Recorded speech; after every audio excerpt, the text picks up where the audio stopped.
Let's bring in tonight's panel to get through the stories of the day. Sky News political reporter Cam Redden and Daily Telegraph journalist James Willis. Gents, welcome. So as we just saw, the Prime Minister pledged today to cut medicines on the PBS to just $25 as part of next week's budget. Now, I've been saying they'll try to go hard on the cost of living. It seems like they're starting to ramp that up with this budget. It's the only reason they've got it there.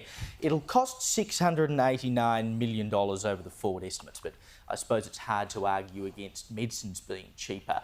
There is one mob that doesn't seem to like it, though. The Pharmaceutical Research and Manufacturers of America, they're a lobby group. They've written to the US Trade Representative Jameson Greer complaining that the scheme is an egregious and discriminatory pricing practice and should form part of President Trump's widening trade war. Cam, it's an interesting take. Yeah, what a surprise, Caleb. Big pharmaceutical companies not liking cheaper medicines in Australia. Of course, this does have a significance because on April 2, just a couple of weeks away, most likely in an election campaign, that's when the Trump administration will be rolling out its next round of tariffs. The indication today, after the wake of all of this, another round of lobbying by the big pharmaceutical companies in the US overnight, it seems unlikely that Australia would get any carve-out if there are to be sweeping tariffs on pharmaceuticals generally. Of course, these pharmaceutical companies, they don't just not like the PBS. There are other schemes that are somewhat comparable in other countries, so we wouldn't be the only one hit. I do think, Caleb, we saw some of the strongest language today from the Prime Minister pushing back against these tariffs from the US. We know about all the chatter that's going on behind the scenes. The Trade Minister spoke again with Jameson Greer yesterday, but the Prime Minister about as firm as he's been today, saying we're going to stand our ground on this. The PBS is not a bargaining tool. There's no negotiation here.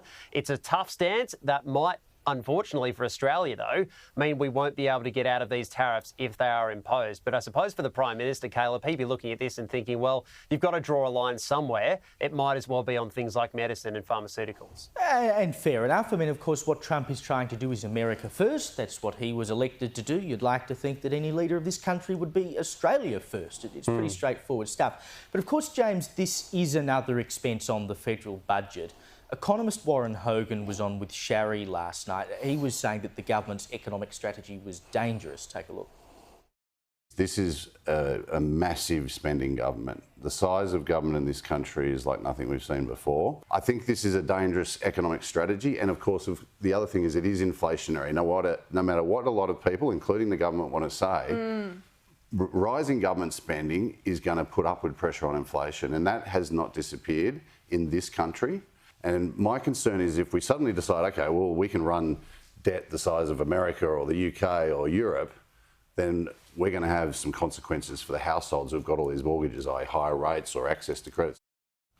And the inconvenient truth, James, is that even if you think it is a noble thing to make medicines cheaper, what he says about increased government spending leading to more inflation is correct.